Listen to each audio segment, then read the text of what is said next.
आप सभी साथियों का स्वागत है। मैं अरविंद सक्सेना बोल रहा हूँ। साधना जगत के रहस्यों तथा तथ्यों को जानने के लिए इस चैनल के प्रत्येक वीडियो को देखें और इसमें दी गई प्रत्येक प्लेलिस्ट को भी देखें। ये चैनल बहुत ही महत्वपूर्ण चैनल है साधकों के लिए। प्रत्येक वीडियो इस हिसाब से जो भी मैं इसमें बना रहा हूँ वो कि जितनी जानकारियाँ साधकों के लिए आवश्यक हों, साधना के प्रारंभ में, साधना के मध्य में और साधना के बाद में वो उनको मिलें, जिससे गलतियाँ होने की गुंजाइश कम से कम हो जाए और एक विज़न सामने आए कि क्या साधना होती है और उस हिसाब से एक निर्णय लेने में आसानी हो और सही साधनाएं सेलेक्ट करने में आसानी हो। क्योंकि जीवन का प्रत्येक पक्ष एक साधना का हिस्सा होता है। केवल एक मंत्र जप कर लेना ही मात्र जो होता है वो, या कोई ध्यान विधि या कोई विधि कर लेना ही साधना नहीं होती। पूरे जीवन का प्रत्येक पक्ष एक साधना होता है। तो हर पक्ष के बारे में जानकारी देने का एक प्रयास है इन वीडियोज़ के माध्यम से। तो प्रत्येक वीडियो को पूरा देखने का एक प्रयास करें और जो भी जानकारियाँ मिल रही हैं उनको चिंतन मनन अवश्य करें और उनको इंटीग्रेट करने का प्रयास करें। क्योंकि कितना भी मैं वीडियोस में अपने समझाऊं, लेकिन एक वीडियो में एक कोई बहुत सारे पक्षों को समेटा जा नहीं सकता है। तो उन वीडियोस को देखने के बाद में चिंतन मनन करके एक इंटीग्रेट करने का प्रयास करें, अपने दिमाग में एक पिक्चर बनाने का प्रयास करें और फिर उसके बाद में जो भी साधना में निर्णय लेने और करना है वो सोचें उस हिसाब से। क्योंकि जीवन में जो भी लोग परिवर्तन चाहते हैं निर्णायक, वो साधना के माध्यम से ही आ सकता है। बाकी कोई भी बल बुद्धि जितनी भी होगी वो एक लिमिट से ज़्यादा काम नहीं करेगी। ये सब बातें जब इस वीडियोस को देखेंगे तो समझ में सब बात आ जाएगी। क्योंकि साधना के द्वारा सारे अपने जितने भी रेजिस्टेंसेस हैं, जितने अवरोध हैं, बाधाएं हैं, उनको समाप्त करते हुए व्यक्ति धीमे धीमे आगे बढ़ने लगता है और वो जो है वहाँ तक जा सकता है जिसको कहते हैं समाधि की स्थिति तक जा सकता है वो। तो ये भोग और मोक्ष दोनों प्रदान करने की प्रक्रिया है ये, और कोई माध्यम नहीं। बाकी जितने भी साधना के अलावा कोई भी और तरीका नहीं है जिससे कि आप बहुत ऊंचाई तक अपने जीवन को ले जाएं, जो हमारे प्रारब्ध में हमको मिला है। लेकिन हमको जो है ये चाहिए कि हमारे सारे पाप दोष नष्ट हों और हम जीवन में उस ऊंचाई तक, मैक्सिमम जो ऊंचाई हो सकती है इसी शरीर में, इसी जन्म में प्राप्त कर लें। तो उसका प्रयास करने के लिए साधना एक उपाय रहती है और कोई नहीं। बस सही साधनाएं होनी चाहिए और जो कि प्रामाणिक हो। प्रामाणिकता, प्रामाणिक जानकारी यानी दिव्य ज्ञान जिसको कहते हैं, वही दुखों का अंत कर सकता है। और वो जो प्रामाणिक ज्ञान होता है, वो दिव्य ज्ञान होता है, वो शास्त्रों में ही मिलता है। वेदों की संहिताओं में मिलेगा, शास्त्रों में मिलेगा। अब विडम्बना यह है कि काल का प्रभाव है। असुर वाली प्लेलिस्ट मेरी देखिएगा और भगवान का कालक्रम वाली भी प्लेलिस्ट देखिएगा। इसके अलावा जो अभी एक कली बाधा वाला एक मेरा जो वीडियो है 227 नंबर का है, इसमें कलयुग का प्रभाव और लक्षण उपाय, ये देखिएगा। तो समझ में आएगी बात कि कितना एक जहरीला वातावरण, बाधाओं से भरा हुआ वातावरण है। उसमें कोई व्यक्ति साधना कर रहा हो तो वैसे ही एक बहुत ही भाग्य की बात होगी, सौभाग्य की बात होगी कि उस के इतने पुण्य है कि वो सही साधनाएं कर रहा है, वो भी इस अंधकार भरे हुए समय के अंदर में। सारे जो है सारी चीज़ें उसके विपरीत हैं, तब भी वो कर रहा है। लेकिन तब भी कितना भी अंधकार हो, उसी को समाप्त करने के लिए तो उपाय का नाम ही साधना है। और है क्या? Nothing is impossible. सब कुछ किया जा सकता है, बट ये कि सही साधनाएं करी जाएँ और सत्य सदाचार के मार्ग पर रहा जाए। ये बैकग्राउंड मैं इसलिए बता रहा हूँ क्योंकि मैं बात कर रहा हूँ यहाँ पे इस वीडियो में, जो इसका टाइटल है वो 51 शक्तिपीठ रहस्य भाग 1, वर्णमाला, देवता, मंत्र, पीठ, उपपीठ। 51 शक्तिपीठ के रहस्यों के बारे में बता रहा हूँ आपको। 51 शक्तिपीठ के जो जनरली जो भी रहस्य हैं उनको आगे बढ़ने से पहले एक बार मैं आपको कुछ रेफरेंसेस और बैकग्राउंड के रूप में कुछ वीडियोस आपको बता रहा हूँ। एक तो रेफरेंस में आप जो तंत्र रहस्य वाली प्लेस देखिएगा, कामाख्या तीर्थ रहस्य वाली प्लेस देखिएगा, तारापीठ रहस्य वाली प्लेलिस्ट देखिएगा। इसमें 126 और 127 नंबर के वीडियोस हैं और 171 नंबर है विशालाक्षी मंदिर, और वीडियो नंबर 6 वाक ध्वनि के प्रकार, ये बहुत इंपॉर्टेंट है। और वीडियो नंबर 7 दिव्य ज्ञान शास्त्र की उत्पत्ति, ये भी बहुत इंपॉर्टेंट है। वीडियो नंबर 11 महायोनि महात्रिकोण के पीठ, ये पीठों के बेसिक चीज़ें इसमें मैंने बताई हैं। और काली भाग 2, इसमें वर्णमाला के बारे में चीज़ें बताई हुई हैं, मुंडमाला के बारे में बताया हुआ है। और विंध्याचल तीर्थ रहस्य भाग 128 नंबर। ये तो बैकग्राउंड के जो भी मैंने आपको वीडियोस बताए, इनको देख लीजिएगा। जिन्होंने देखा है तो उनको बातें समझ में आ चुकी होंगी, तो उनको आसानी होगी और बात को समझने में। लेकिन जिन्होंने नहीं देखा वो उसको अवश्य देख लें। अब शक्तिपीठ के बारे में जो जनरल जानकारी लोगों के सामने क्या रहती है, वो एक जो पौराणिक कथा के संदर्भ में उनके सामने एक जानकारी रहती है कि जो दक्ष के यज्ञ में जो है, जब शिव जी को निमंत्रण दक्ष ने नहीं दिया तो उनका जो अपमान हुआ, तो जो सती माता जो है उस यज्ञ में जब गई और वहाँ पे उन्होंने अपने देह को योग बल से त्याग दिया। बाद में वही सती माता जो है बाद में पार्वती के रूप में जो प्रकट हुई और वो उनका जो है शिव जी से फिर विवाह हुआ, वो एक तो बात की बात है। लेकिन जब सती माता का जो उन्होंने शरीर त्याग दिया, वो समाचार जब शिव जी को मिला तो उनको बहुत ही क्रोध आया और उन्होंने जो है जो दक्ष के यज्ञ है उसको नष्ट कर दिया। और फिर जो सती माता का जो शव लेके वो घूमते रहे, मोह में घूमते रहे उसको।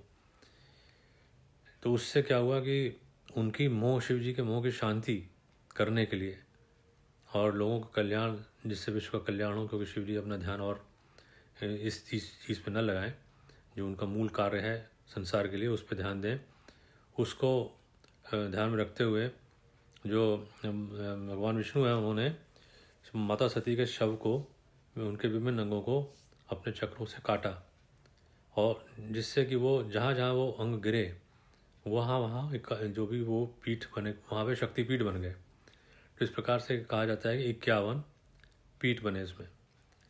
अब इसमें जो बातें हैं उसमें ये जो तंत्र शास्त्र हैं उनमें कई ऐसे तंत्र शास्त्र हैं, वहाँ पे भी ये बातें बताई जाती हैं कि जो माता सती के जो अंग जो है उनके ऊपर वाले शरीर के गिरे, तो वहाँ पे वैदिक और दक्षिण मार्ग की जो है उनकी जो है उनकी सिद्धियाँ या उनकी उपासनाएं वहाँ पर प्रचलित हुई। और जो निम्न भाग के अंग जो है जहाँ पे गिरे वहाँ पे वाम मार्ग की सिद्धियों के लिए साधनाएं इत्यादि करी जाती हैं और बनाई गई। ये चीज़ तो पौराणिक रूप से मैंने आपको बताई, लेकिन अब इसको केवल इतना सिंपल नहीं समझना चाहिए इसे। ये जो 51 ही क्यों शब्द आता है, 51 जो है 51 पीठी क्यों बने, तो देखिए इसके लिए जो है अगर आप जो भी मेरे तंत्र और रहस्य वाले वीडियोस में देखेंगे तो उसमें मैंने बताया है कि माँ जो है उन्होंने परम शक्ति जो है उन्होंने सारी सृष्टि की रचना करी और अशुद्ध सृष्टि और शुद्ध सृष्टि की रचना करी। उसी में ही जो मैंने जो वीडियो बताए हैं वाक ध्वनि के प्रकार, और उस समय में मैंने एक बात बताई है कि जो भी ध्वनि के माध्यम से जो होता है, फिर वो जो वीडियो नंबर 7 होता है दिव्य ज्ञान शास्त्र की उत्पत्ति होती है। तो वहाँ से जो भी वर्णमाला की जो बात होती है वो क्या होता है कि जो भी जो शक्ति है, यानी मूल शक्ति समझ लें, जिनको माँ सती भी आप कह सकते हैं, तो वो जो है एक तरीके से वर्णमाला का ही रूप है, ऐसा समझना चाहिए। क्योंकि जो वो शक्ति जो है उसको ओम शब्द जो है वहाँ से, जो प्रणव शब्द है वहाँ से एक एक करके सारी की सारी वर्णमालाओं की उत्पत्ति होती चली गई। ये बात मैंने काली भाग 2 वीडियो नंबर 25 में ही बताई है कि इसी को जब आप रिवर्स करने लग जाते हैं सीक्वेंस को, कि वर्णमालाओं को वापस ले जाने लगते हैं, तो स्वरों में विलीन होते हुए फिर कुंडली जागरण की स्थिति में, यानी कि अपनी पूर्ण रूप से जो मूल स्थिति में पहुंच जाती है शक्ति। तो ये माने कि ये जो 51 अक्षरों की जो वर्णमाला है, ये जिसमें कि 51 आ ई ऊ से शुरू होता है जो, और आखिरी अक्षर श होता है। श जो होता है वो जो श अक्षर होता है वो माला का सुमेरु होता है, जो यानी एक जो माला लोग जप करते हैं उसका जो सुमेरु होता है वो श होता है।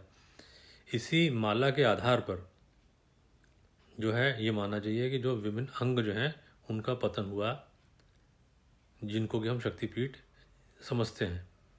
अब जो विभिन्न जो वर्ण होते हैं उनकी अलग अलग शक्तियाँ होती हैं और उनके देवता भी अलग अलग होते हैं। तो इसलिए उन वर्ण, पीठ, शक्ति और देवताओं का आपस में संबंध होता है, और जब उसका किसी को ज्ञान हो तो उसके अनुष्ठान से जो है जो साधक होते हैं उनको शक्तियाँ और हासिल होती हैं और उनको साधना मदद मिलती है, सिद्धियाँ हासिल होती हैं।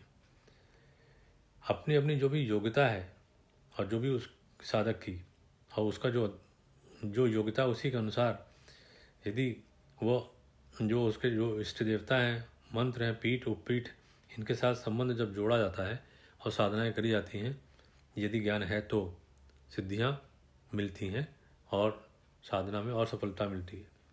अब सिद्धियों के बारे में डिटेल में अगर आपको बहुत जानना है तो मेरे जो सच्चे योगी वाली प्लेलिस्ट है उसमें देखिएगा, उसमें भाग 3 सच्चे योगी भाग 3 में आपको सिद्धियों के बारे में मिलेगा। सिद्धियों का ना प्रदर्शन किया जाता है ना उनको हासिल करने का प्रयास करते हैं योगी, अपने आप उनको मिल जाती हैं। तो इसलिए कोई व्यक्ति या साधक को लालचवश किसी प्रकार की सिद्धियों में नहीं पड़ना है, ये मैं यहाँ पे क्लियर करना चाह रहा हूँ। बाकी वो वीडियो देखिएगा तो समझ में आएगा। मैं केवल ये बता रहा हूँ इन स्थानों पे अगर सब चीज़ों को संयोग कर दिया गया हो और इतना ज्ञान हो, साधना करी जाए तो जो है वो ऑटोमेटिकली मिल जाएंगी। उनको प्रयास करने की आवश्यकता नहीं है कि ये सोचने की मुझे ये मिले, वो मिल ही जाएंगी वहाँ पे। अब पीठों के बारे में तो मैंने आपको बताया, इसमें से जैसे कि मैं आपको कुछ एग्जांपल दे रहा हूँ कि शब्द का, पीठ का, उपपीठ का, इन सबों का संबंध क्या होता है। जैसे माता सती की योनि का जहाँ गिरी वहाँ पे कामरूप पीठ है, जिसको कामाख्या कहते हैं। इसके लिए आप कामाख्या तीर्थ रहस्य वाली मेरी प्लेलिस्ट देखिएगा, उसमें मैंने कई वीडियोस बनाए हैं और उसमें आपको और चीज़ें समझ में आएंगी। तो उस पीठ पे आ शब्द जो है, आकार, यहाँ की उसकी उत्पत्ति होती है। वर्णमाला का पहला अक्षर आ, वो यहाँ पे उत्पत्ति यहाँ पे हुई। तो यहाँ पे क्या होता है, बहुत सारी जो सिद्धियाँ मिलती हैं और जो इसमें से इनके जो जो उपपीठ भी हैं, इसमें वंश नाम के 2 उपपीठ हैं। यहाँ पे जो है शाबर मंत्रों की भी सिद्धि प्राप्त होती है। ये मैंने आपको कामरूप पीठ के बारे में या कामाख्या पीठ के बारे में बताया। इसी तरह से जो है प्रयाग पीठ के बारे में बता रहा हूँ। प्रयाग पीठ को जो है तीर्थराज और पीठराज भी कहा गया है। क्यों कहा गया है? जो यहाँ पे क्या चीज़ गिरी, यहाँ पे एक तो जो उनका जो माता सती का जो माना जाता है अंग, वो उसमें देह का रस, यहाँ पे उनका जो है उसका पतन हुआ, यहाँ पे गिरा और उससे फा शब्द की उत्पत्ति हुई, फा वर्ण की उत्पत्ति हुई। यहाँ पे जो है कई उपपीठों का भी उत्पत्ति हुई, क्योंकि यहाँ पे उनकी जो अन्य अस्थियाँ जो थी वो भी गिरी। उपपीठ में ये माना जाता है कि उपपीठ में जो कि माता सती की कुछ अस्थियाँ हैं, जो कि मूल जो मुख्य अंग है, उनके अलावा कुछ अस्थियाँ इत्यादि भी गिरी या कुछ आभूषण इत्यादि भी गिरे, तो उनको उपपीठ के बारे में माना जाता है। तो यहाँ पे जो उपपीठ बने उसके हिसाब से गंगा के जो पूर्व में बगला उपपीठ बना, उत्तर में चामुंडा, और गंगा यमुना के मध्य में राजराजेश्वरी, और यमुना के दक्षिण पे भुवनेशी नामक जो है ये उपपीठ बने। इसीलिए जो है जो प्रयाग को तीर्थराज और पीठराज भी कहा जाता है। ये मैंने आपको प्रयागराज के बारे में बताया आपको। उसी तरह से आप जहाँ पे उज्जैनी पीठ के बारे में बता रहा हूँ आपको, यहाँ पे वाम जानू जो है यहाँ पे गिरा, बायां वाला, और यहाँ पे उज्जैनी पीठ में जो थकार वर्ड जो है यहाँ पे प्रकट हुआ। यहाँ पे क्या होता है, विशेष बात क्या है कि यहाँ पे कवच मंत्रों की सिद्धि होती है, इसलिए इसका नाम अवंती भी है। तो आप देख रहे होंगे कि जो मैंने बात अभी बताई कि अगर पीठ के बारे में पता हो, देवता इष्ट देवता के बारे में पता हो, मंत्र पीठ और पीठ के बारे में पता हो, और ये पता हो कि ये जो पीठ है यहाँ पे अलग अलग वर्ण का एक संबंध है पीठ से, जो कि लिस्ट बहुत लंबी हो जाएगी, वीडियो भी बहुत लंबा होगा, और वो इसलिए मैं हर एक पीठ के बारे में, हर वर्ड के बारे में यहाँ पे जानकारी नहीं दे रहा हूँ। लेकिन ये वीडियो बनाने का मेरा उद्देश्य ये है कि साधकों के सामने ये भी आए कि वो केवल पीठ को, हर शक्ति पीठ को एक ही सा ना समझे। हर शक्ति पीठ में अलग अलग वर्ण का एक उपस्थिति है वहाँ पे, और जो वर्ण की उपस्थिति है उसी के हिसाब से वहाँ मंत्र, देवता, ये सारी चीज़ें वहाँ पे रहती हैं। तो कौन से मंत्र अगर वहाँ पे हम करे जाएं तो हमको वहाँ पे कौन सी सिद्धि मिल सकती है, ये अगर ज्ञान हो जाए तो वो स्पीड पे जाके ही हमको जो भी हमारा लक्ष्य है, जिस मंत्र की हम वहाँ पे साधना करना चाहते हैं, वो अगर करते हैं तो हमको सफलता जल्दी मिलेगी। ये इसका जो शक्तिपीठ का बड़ा भारी रहस्य है और ये साथियों के सामने मैंने सोचा कि ये सामने आना चाहिए, इसीलिए मैंने इसका टाइटल भी रखा 51 शक्तिपीठ रहस्य भाग 1, वर्णमाला, देवता, मंत्र, पीठ और उपपीठ। तो आशा करता हूँ कि आप सब लोगों को जानकारियाँ अच्छी लगी होंगी। इस वीडियो को देखने के लिए आप सभी का धन्यवाद।